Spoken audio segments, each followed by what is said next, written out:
በዓለም ላይ በጠንካራነቱ በብሩህነቱ ብርሃን በማፈንጠቅ በልዩ መንገድ እጅግ በጣም ውድና ተፈላጊው የሆነው የከበረ ድንጋይ ማን ነው?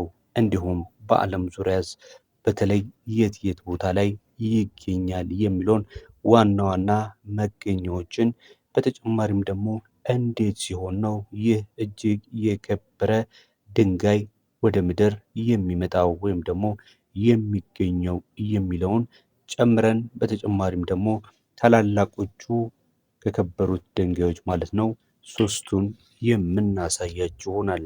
እስከ መረጃችን መጨረሻ ድረስ አብራችሁን ሆኑ። በዚህ ዩቲዩብ ቻናል ላይ የሚተላለፉትን ከተለያዩ ከወርቅ ከማዕድናት ጋር የተያዙ እንዲሁም ከቢዝነስ ጋር የተያዙ መረጃዎችን ይመለከቱ ዘንድ እየጋበዝን ዛሬ ወደ ያዝንላችሁ መረጃ እንሄዳለን።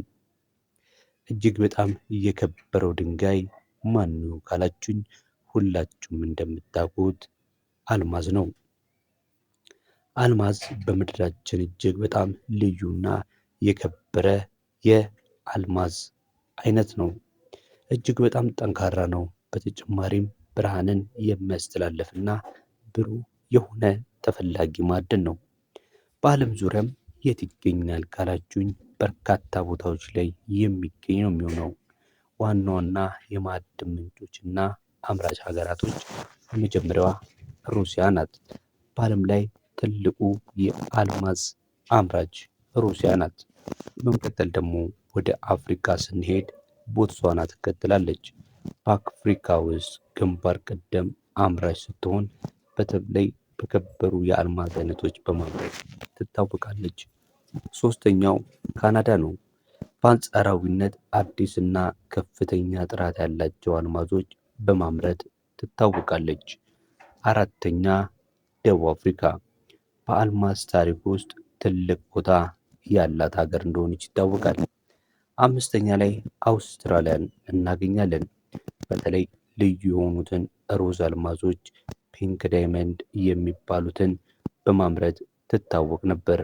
አሁን አብዛኛው የማዕድን ማውጫዎች ግን በአውስትራሊያ ዝግ ናቸው። አልማዝ የሚገኝ እንዴት ነው? በአብዛኛው በእሳተ ገሞራ ፍንዳታ አማካኝነት ወደ ምድር ቅርፊት የሚወጡ በኪምበርላይት ፓይፕስ በሚባሉ የድንጋይ አምዶች ነው የሚፈጠረው። ሌሎች የምንመለከታቸው ደግሞ ከአልማዝ በጥንካሬና በልዩ ባህሪያት ውስጥ ዝርዝሮቹን እንመለከታለን። ሌሎቹ ውድ የሆኑ የከበሩ ድንጋዮች እንደ ዕንቁ ወይም ኤምራልድ እንደሚሉት ሰምፔር፣ ሩቢ የሚለውን የአልማዝ አይነቶች መረጃ እንነግራችኋለን። እነዚህ ሶስት ታላላቅ የአልማዝ አይነቶች ናቸው። ቀለማቸውን እንዲሁም ደግሞ የት እንደሚገኙ እንንገራችሁ።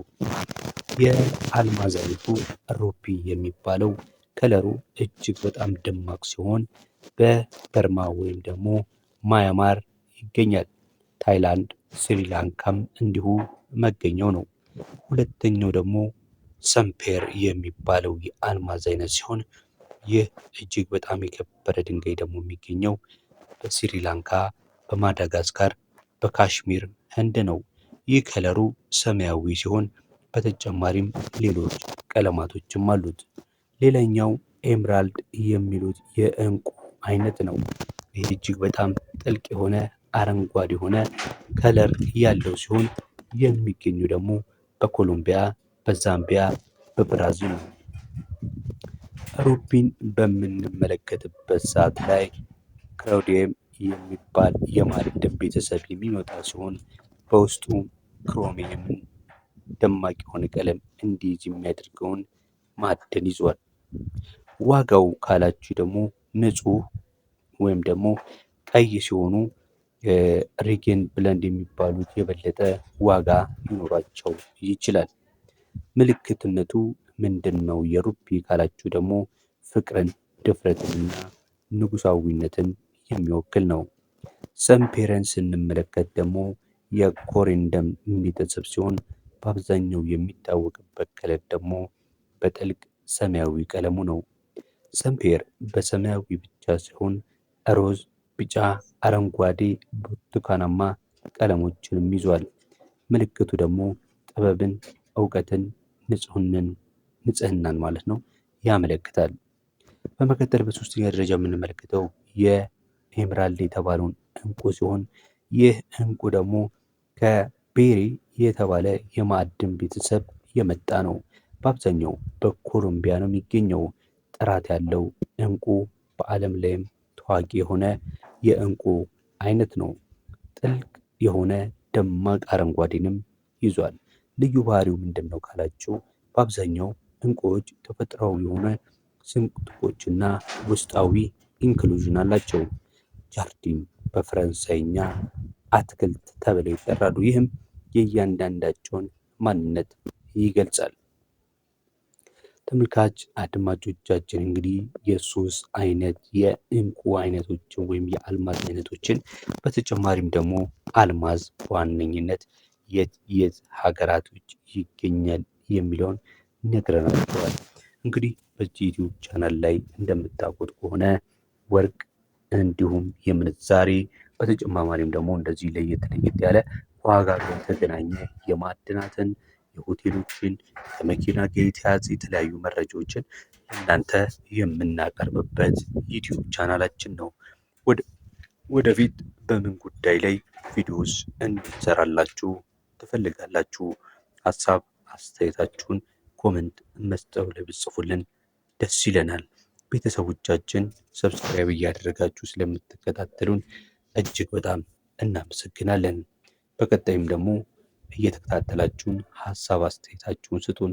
ይህን ጨምሩ፣ ይህን ቀንሱ ብለን እናስተካክላለን።